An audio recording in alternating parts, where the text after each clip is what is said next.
I'm Wesley Walls, and I hope you're watching the Cat Cave.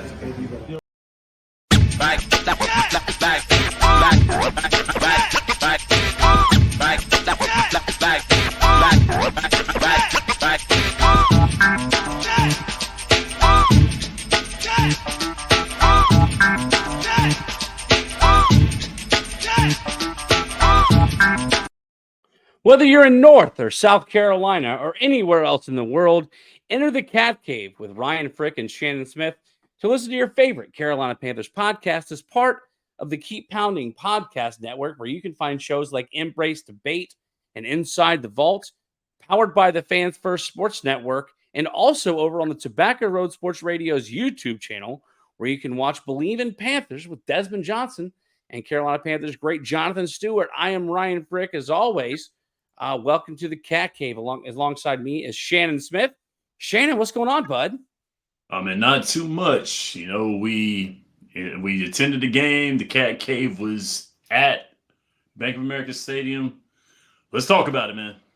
Yeah, we were. I guess we should thank the same folks over at Southern Star Distillery over in Statesville for hooking us up with some tickets. I got to meet your dad.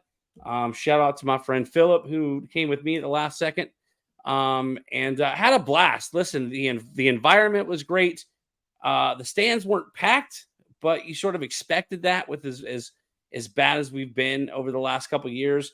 But the game was close until it wasn't. It was a competitive game until the fourth quarter when the crucial interception was thrown by Andy Dalton, and the Carolina Panthers fall to division rival Atlanta Falcons 38-20. Shannon, like I said, the game was competitive up until the fourth quarter. What'd you make of the offense from what we actually got to see in person this past weekend? Aside from the 2 interceptions, the offense did pretty good. They did pretty good. Kirk Cousins had 4 more yards passing than Andy Dalton did. The running game had their feature, of course. Chuba did a wonderful job. You know, he was 8 yards shy of 1,000 yards. The offense came out hot. 100 yards, yeah. Yeah, the offense came out hot. And so they started out hot. You know, the 10-yard touchdown that they had to Johnson. Great catch, by the way. Great throw, great catch. They did very, very well. It looked good. And then later on, the answer back from Atlanta, then the field goal unit came. It was just, at that time, 14 unanswered points. Atlanta put up 14 unanswered after the 10-7 lead, which was dismal. And Carolina's not a squad that's built to shoot out. They're not built to shoot. That's not their goal. That's not their forte. And so when you face a deficit like that, you got to get down the field quickly. And that's something that Carolina has trouble with. They got to stretch the field. They got to spread the ball. They got to get down the field. There were times where we settled for 3 when we needed 6. It's frustrating seeing that. But the offense didn't do too bad. But we'll get to the defense later. But the offense has to be able to stretch the field. They have to be able to contend. They got to be able to shoot it, because there's some squads that Carolina will be seeing that can do that. So, watching the game in person, you get to see a different perspective. Mm-hmm. One thing I can say for sure is, and you can attest to it because you were there, I predicted, I think, 4 straight plays were either run by the Panthers or run by the Falcons, which tells me that not only are the Panthers' offense predictable, but also the Falcons were somewhat predictable. The difference in this game was that the Falcons were able to see what I saw coming and stop the play, and the Panthers could not. Mm-hmm. The Falcons ran for over 200 yards in this game, 95 from Bijan Robinson with 2 touchdowns. Tyler Algier just gashed the Panthers defense, 105 yards. He averaged 5.8 a carry. There was one play where he was stopped like on a 7-yard carry by 3 Panthers and broke out. And I think he probably got 20 to 25 yards out of it. Mm-hmm. You lose some guys on defense, and we've talked about it, the next man up mentality. I don't know if they have the next man to go next man up after watching this game. I mean, absolutely gashed on the run game. The Falcons, we talked about it. I think as old and fat and slow as I am, I could probably average 4 yards a carry against the Carolina Panthers this weekend behind that Falcons offensive line. Big plays. Receivers got open for the Falcons. Obviously, Drake London had a Drake London day. Kyle Pitts had 3 catches for 70 yards. We also talked about it. We're seeing it in person. When you looked at the Carolina Panthers defense on the field, same field as the Atlanta Falcons offense, everybody just looked smaller. Like Drake London was going up against the linebacker, and it looked like Drake London was the linebacker. Mm-hmm. I don't know if it's a talent issue. I don't know if it's a scouting issue, but it just didn't. I mean, I would relate it to like if you were watching a college football game and you were putting an FCS school up against like an SEC or a Big Ten school. Mm-hmm. It was that sort of like size discrepancy. And I know that's not everything about what it is in sports, but like when you've got a cat like Kyle Pitts that looks like a man amongst boys in that Panthers secondary, it's going to be really hard to contain that offense. And that's what I saw from the Panthers defense. I think they've just got too many injuries to be able to compete right now. On top of the fact that, you lose Brian Burns, you lose Frankie Louvu in the offseason, and then you lose Derek Barnes. I don't think I got that right. Derek Brown. Yeah. Derek Brown. Thank you. And you lose Shaq Thompson. You lose Jadeveon Clowney, who was the only person getting a pass rush on opposing quarterbacks for this defense, even though he wasn't getting home with them. So I think the defense is just too beat up and just, I hate to say it, not talented. I mean, the secondary looked good in this game despite giving up 225 passing yards. I mean, J.C. Horn had a couple of good plays. You had Xavier Woods out there look pretty good. So the defense is a ways away. And It's unfortunate because Ejiro Evero, I think, maybe turned down some jobs to come back to Carolina this year. And I don't think anybody's looking at Ejiro Evero for a coaching vacancies going into the offseason.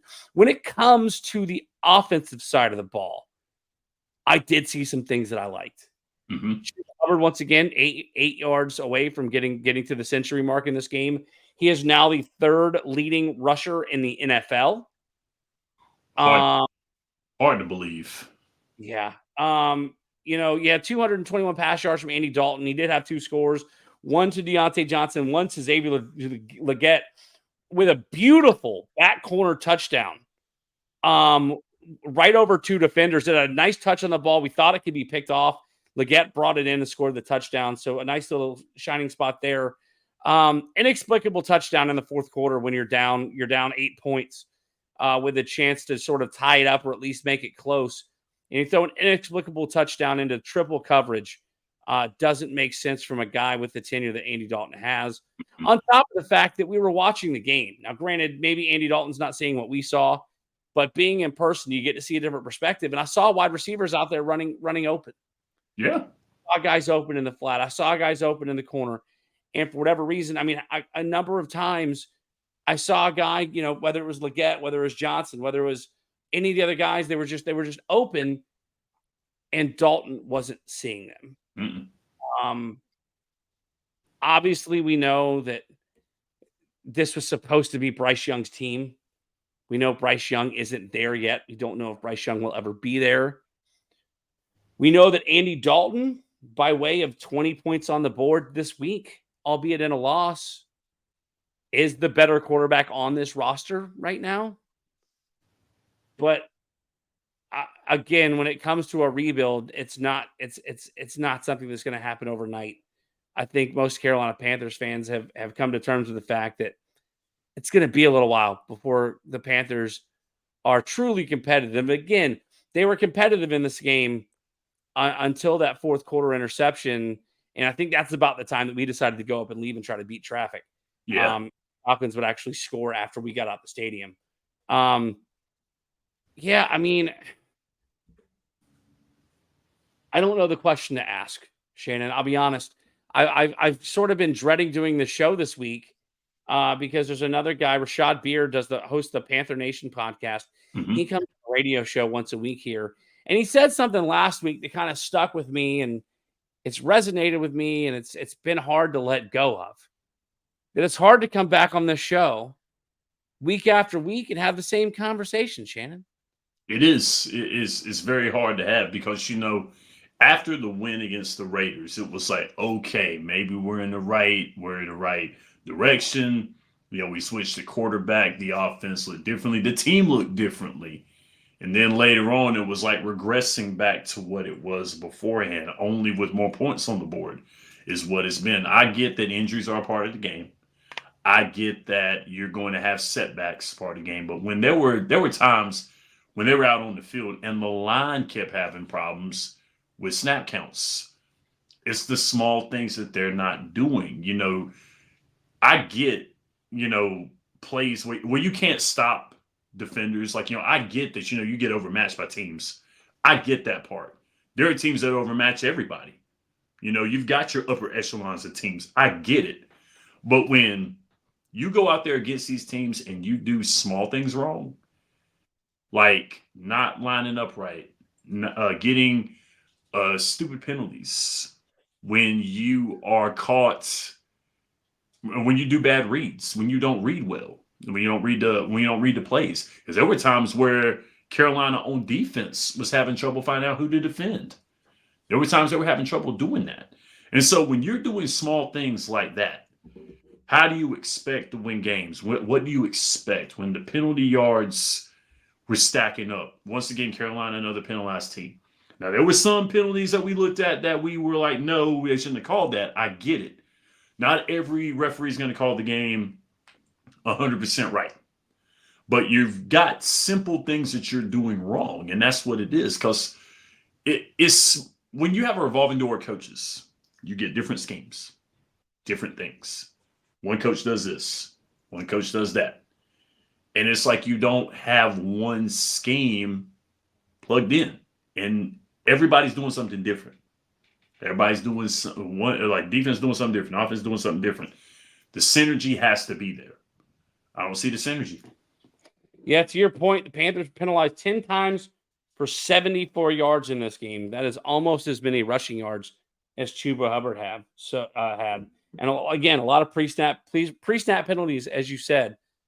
So, not playing disciplined, not playing like a team, man. Like, I don't know.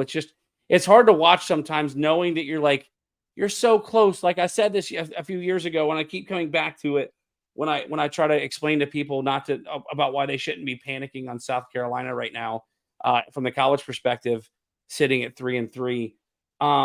A few years ago, Dan Campbell was hired by the Detroit Lions. Mm-hmm.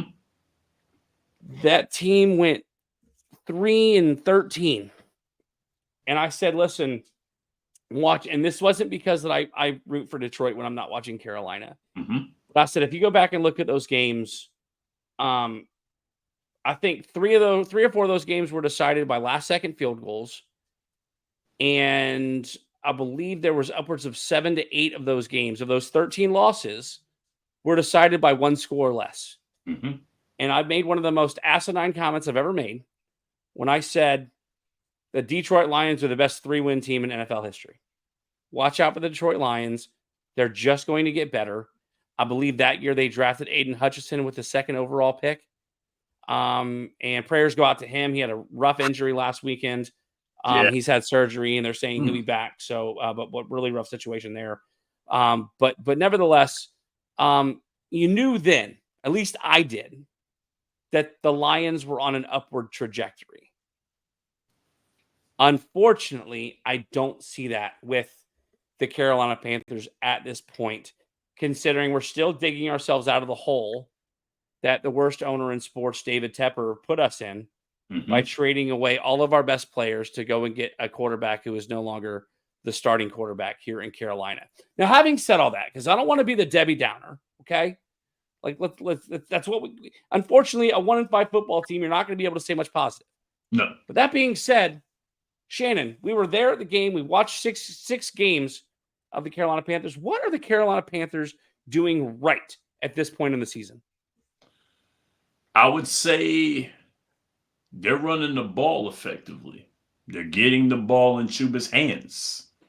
That's what I like about this squad.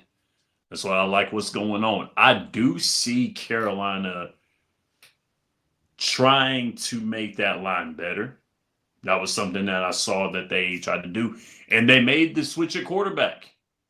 So they made that switch. So if Carolina were looking to, I think if Carolina were looking to just like spoil the season, they would have kept Bryce in there to let him get his head rocked. So they put Andy in. They put Andy in at quarterback.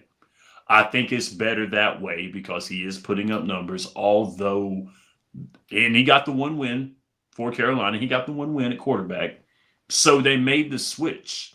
So I think that there are pieces there. And an article that I was reading today, with players like Xavier Legette trading into the first round to go get him, I think they can build something off of a receiver like him. I think they can build something off of younger pieces. It's just the fact of, like you said, David Tepper doing what he done is going to be hard for Carolina to get out of that hole. Next year will probably be maybe when they stop giving the Bears chances to rebuild. That probably may be it after next year. So that's what it's going to be because, like, what has to be understood is that you got to build in the draft. Free agency is not where you build. Free agency is where you add pieces to what you built. So that's fine. That's what you have to understand with free agency. But the draft is where they have to go. But I would say, giving Andy the ball, giving him a start at quarterback, getting Chuba the ball, and trying to build the line was something that Carolina didn't do right. Yeah, to your point, I think the best thing the Carolina Panthers are doing is they're relying on Chuba Hubbard. I think I said it a few weeks ago on this show. I've said it very vocally and publicly that if there's one guy on this team that deserves a contract extension, it's Chuba Hubbard. I mean, he's the third highest rushingest. Geez, words are hard. He's the third leading rusher in the NFL right now, just under 500 yards rushing through 6 games. He's got 92 yards in this week. He's crossed over the century marker a couple times. He hasn't quite found the end zone because they don't get to the goal line, and when they do get to the goal line, they're still forced to throw the ball. So I like the fact that they're feeding the guy who's probably right now the MVP of this Panthers offense, and it's not close. I do like the fact that, and I think they made the right move, and I said they should have done it halfway through last year. I think they did the right thing by bringing Andy Dalton in. Bryce Young is getting to learn, to see what Andy Dalton does right, to see what he does wrong. I'm sure when he went to the sideline after that second interception last Sunday, that he was able to say, all right, this is what I saw. This is what you should have seen. And Bryce Young is going to be able to see that and be able to make adjustments from his own game. So I think they made the right move to Andy Dalton, to go to Andy Dalton, not to mention, despite the fact that he's turning the ball over, he's spreading the field. I mean, think about the fact that 1, 2, 3, 4, 5, 6, 7, 8 different receivers caught a pass last weekend. Between Deontay Johnson, Jatavian Sanders, that we all, when Michael Davis was still on the show with us, all 3 of us had Jatavian Sanders, the tight end from Texas, coming in and getting drafted in the 3rd or 4th round as he did. 5 catches for 49 yards in this game. They were trying to get him involved in this game. Jalen Coker, a guy who led the team in receiving last week, had some catches in this game. They continue to try to get Xavier Legette involved in this offense. There was a deep shot taken in the first half that was aimed at Xavier Legette that he just couldn't come down with. He just kind of overthrew it. You got David Moore, who was injured in this game. He's got a knee injury after that game, but but they wanted to get him involved. Unfortunately for Jonathan Mingo, a guy they drafted alongside Bryce Young to come in and add this youth movement to the offense. Unfortunately, it doesn't seem that it's going to work out with Mingo like it didn't work out with Terrace Marshall. But who knows? Maybe we get another quarterback in here next season, and Mingo gets his final chance like Terrace Marshall did this season. So on the offensive side, I think they're making the right moves to try to be competitive with some of the better teams, at least in the division. On defense, I think they've got the right pieces in the secondary. Yeah. But as far as depth goes on the defensive front, on the in the linebacking core, it's unfortunate. It's sort of like what the Miami Dolphins are going through with Tua Tagovailoa and no plan B. The Yep. Panthers put all their eggs in the basket for the starters on defense with no plan B. And that's what happens. You give up 38 points to the Atlanta Falcons that you're on your own home field. But the Panthers are again, Panthers are doing things better than they were last season, earlier this season. And they just have to continue to build from that. Now, if they're going to continue to let running backs run for how much did I say they ran for? 5.8 yards and 6.3 yards a carry to running backs. It's going to shorten the game. It's going to diminish the amount of possessions they're going to get, and it's going to stifle this offense because if you can't keep the offense on the field, and you're going to let a team kind of run down the clock, that's not going to bode well. And that being said, I want to say they still won time of possession in this game. No, they were almost split 50-50, 39-40 to 29-20 in time of possession. But again, you've got to get better on defense. You've got to do something to try to keep that team in games, which brings me to my next point, Shannon, because we're getting closer and closer to the trade deadline, and a couple teams made some big trades this week. Those trades being Devontae Adams getting out of Vegas and going to the New York Jets, Amari Cooper going over to the Buffalo Bills. The Dallas Cowboys traded him for a 4th or a 5th round pick, and the Bills just traded a 3rd rounder for him. So that tells you what kind of fleecing the Browns did on Jerry Jones, albeit the fact that they signed Deshaun Watson to a stellar contract and he's not playing up to par with that. We're getting close to the trade deadline. Shannon, should the Carolina Panthers make any moves? Do they have any capital to make moves? I know people thought that they were going to offer Deontay Johnson before the trade deadline. They've come out and said, we want Deontay Johnson here long term. That's nonsense. Do you see the Carolina Panthers making any moves either now or near the trade deadline? I really don't. I don't see him making any moves. I just don't. I mean, there may be some pieces there. I still think that Miles Sanders might be somebody they might want to see if they can move. That's one of the guys I can think of, but I don't know if there's anybody who could want him, who wants him, or could use him. Yeah, I mean, listen, I think you have to sort of tuck tail and run and admit when you got something wrong, something that, going back to the Dallas Cowboys, that Jerry Jones doesn't like doing. I don't know if you saw what happened with Jerry Jones out in Dallas this week. Yeah. But yeah, go out and Google Jerry Jones radio show, and you'll probably be able to find out what he did, threatening the jobs of some guys that were interviewing him in his weekly spot. But having said that, I think it's at some point you have to admit when you were wrong. And although I don't see David Tepper admitting that he got the Bryce Young pick wrong, I think he should be able to admit that maybe we shouldn't have paid $10 million to Miles Sanders. And to your point, I think if they do anything, they should again, not saying Miles Sanders is a bad running back. No, he's shown spurts this year. He had a really good catch in this game, against the Falcons. But if you, especially considering we don't have a 2nd round draft pick in this year's draft, the 2nd round still going through the Chicago Bears in the trade that saw the Carolina Panthers get Bryce Young.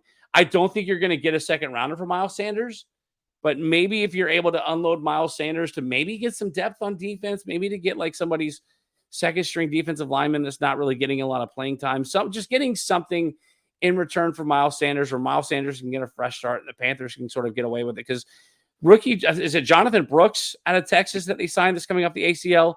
Yep. They're supposed to be opening up his 21-day practice window. Yep. And so, excuse me, if he's able to go, then it sort of defeats the purpose of having all these running backs on the roster. And you can go Chuba Hubbard, Jonathan Brooks. I mean, Chuba Hubbard's not old by any means, but he's also not getting any younger. Right.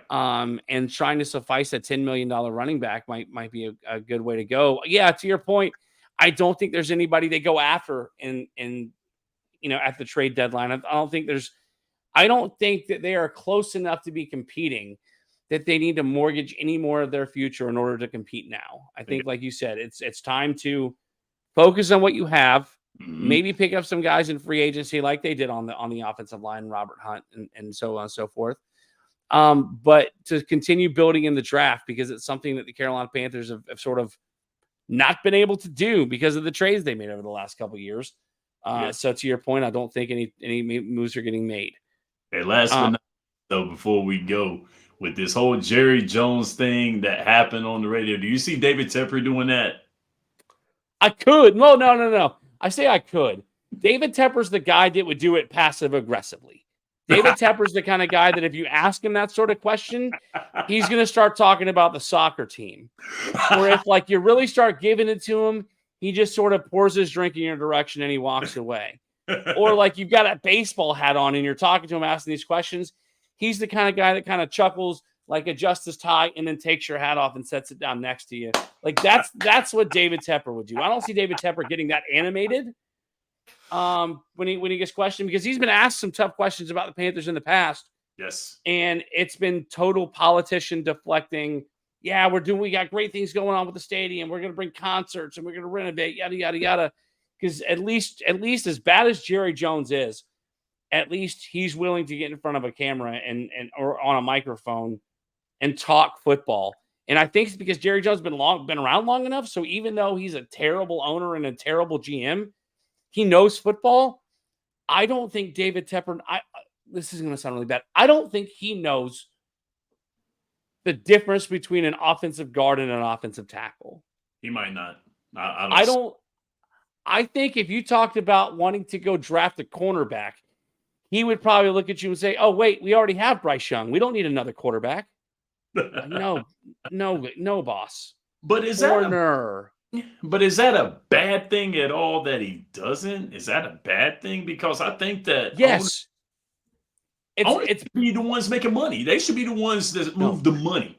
It's bad because if he doesn't know football like he should, then he should be nowhere, and he and his wife should be nowhere near making football decisions, right? And picking guys. And that part I get.